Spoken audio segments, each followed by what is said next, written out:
If you're a fan watching the game and the action in front of you stops because of a review, you will not be able to watch that replay on the video board. The reason being, the Southland Conference does not want your reaction to the play influencing the officials in the booth. These helmets will be making their on-the-field debut next week at football practice, but some of the players have already worn the helmets, and the reaction so far is that they're pretty comfortable. It was never a question of if Anthony would ever make a major tournament, it was a question of when. Anthony's dad always knew his son had something special, way back even when Anthony was in 8th grade, when he reached into the cup here on 18 at the Beaumont Country Club and claimed the men's club championship. Kyle Field, massive. There's no other way to look at it. Over 100,000 seats now inside this place behind me after renovations during the offseason. Those comments foreshadowed what would happen this weekend. Knights firing after nearly 3 seasons as Lamar men's basketball head coach. In the Montaigne Center, Andrew Chernoff, KFDM 6 Sports. Should Willie Jefferson make the Texans roster, he would get to play an NFL game in that stadium. But playing at Reliance Stadium is nothing new for Willie. Coach Lee went on to say after the game that there will be tears shed by his team tonight, but that the team will be back at it soon because he expects the Jaguars to be playing right back here next season. In the Frank Irwin Event Center, Andrew Chernoff, KFDM 6 Sports. Guest shot over here, so let's see if this works out. The shot, not even close. Wow, that's why I don't play cornhole professionally. Now, the quarterback of Lamar, Caleb Berry, will hope to complete a lot more passes than that. This is the paddock area where everyone is ready to go. This is where all the drivers, this is where all the teams are preparing for this week, and they'll spend a lot of time in this area. Also, if you look to my right, the Lamar University Marching Band is in the house ready to pump this place up. Super excited. We're glad they're not playing just yet, though, because we want to hear ourselves talk. Today was the third and final day of this year's NFL Draft. It was a day one local player has been waiting for since his senior season at Tulane finished up in the fall. And it all came together perfectly for him today. Last year around this time, former Lamar golfer Chris Stroud had a chance to win his first PGA tournament at the Travelers Championship. He, of course, lost in a playoff to Ken Duke. Today, a different former Cardinal had a chance to earn his first career PGA win.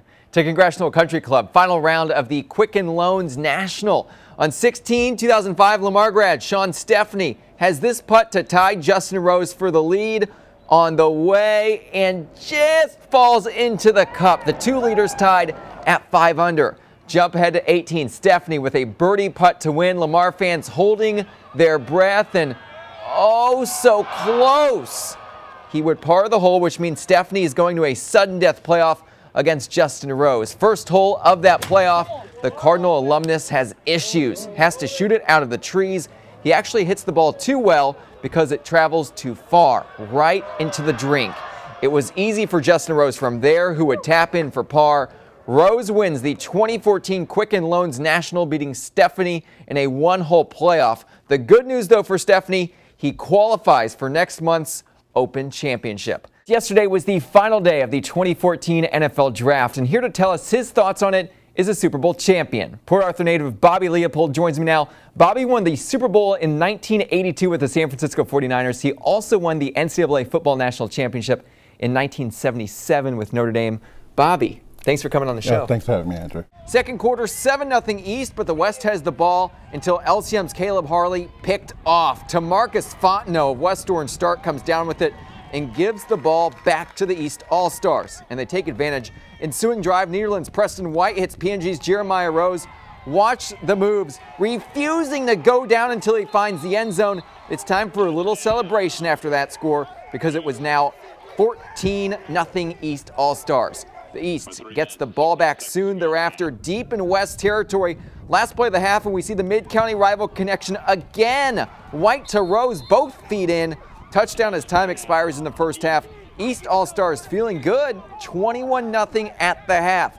West All-Stars trying to get something going in the third quarter. Fourth down, though, Darian Gray of Huffman needs to get 6 yards.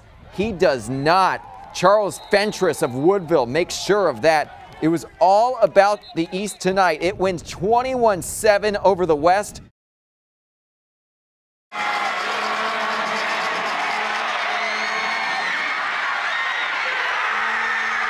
The pass is intercepted in the end zone. The biggest high school football rivalry in Southeast Texas is starting a new tradition this season. It brings chills to me, and it does to my family too. Beginning this year, the winner of Mid-County Madness will take home the Bum Phillips Bowl trophy in honor of the late coaching legend. Oh, it means a tremendous amount that, you know, how many lives he touched, and then especially Neyland and Port Neches, where he coached in both places, to be loved like that. It's really special for our family. You know, I think it's a tribute to a great man. You know, I think every head coach wants to leave more than this one-loss record behind. Bum Phillips, from the people that I've talked to that he coached, was an extraordinary people person beyond being a great football coach. You already can see so much of Bum's legacy across the Golden Triangle. Look no further than Bum Phillips Way in Port Neches. The trophy is another perfect way to honor the coaching icon. What do you think about the design of the trophy, Coach? Oh, I love it. I think it's unique. It's you know, it looks just like him, you know, with the cowboy hat and the football, and has his autograph. It's an awesome trophy. Oh, I think it's great. It brings you know, it brings back a lot of great memories of him and special memories. Wade Phillips says his late father would have loved this trophy too, although he would have downplayed it a bit. What do you think he'd say today? He would be a little humble about, you know, all this. I mean, you know, he didn't really he didn't have a big ego. He enjoyed things, but he enjoyed people more. And now the focus shifts to which team will be the first to hoist up the Bum Phillips Bowl trophy on October 17th. You have to answer. You can't get out of this one. Who do you think is going to win this year? Well, you know, it's a little tough for me because I married a PNG cheerleader, you know. Right. So, you know, you want to go home and be happy when you get home. But you know, I know it'll be a great game, and I'm looking forward to it. I hope they tie. Yeah, good answer. The Cardinal is the only official mascot of all Lamar athletic teams. But the Lamar baseball team now has a second mascot. We started off to not really the start we wanted, and we needed something to get us going, and just a little voodoo. We were on a road trip up to Abilene Christian, and we stopped at the Buc-ee's on the way. We just decided we needed a mascot, so we started looking around and found us a monkey. A little Superman cape. It was just a little joke, I guess. It started this little winning streak. Meet Nuke, the new unofficial mascot of the LU baseball team. The stuffed monkey has already brought plenty of good luck to the Cards, as they've won 9 of their last 11 games. We're buying into it. We're having fun with it. We're giving him wrist tape, eye black, all sorts of fun stuff. So, I mean, he's turning into our epic rally monkey. The phenomenon of Nuke, though, goes far beyond the field. He is already on Twitter and has over 50 followers. I think he gets more followers than any of us. He's turning out to be one of the more famous guys in the club, and I just hope he doesn't big league us too badly. Of course, when Nuke is not on Twitter, he's at the Diamond, watching his beloved Cardinals and cheering them on to victory. We're going to keep riding until he proves differently.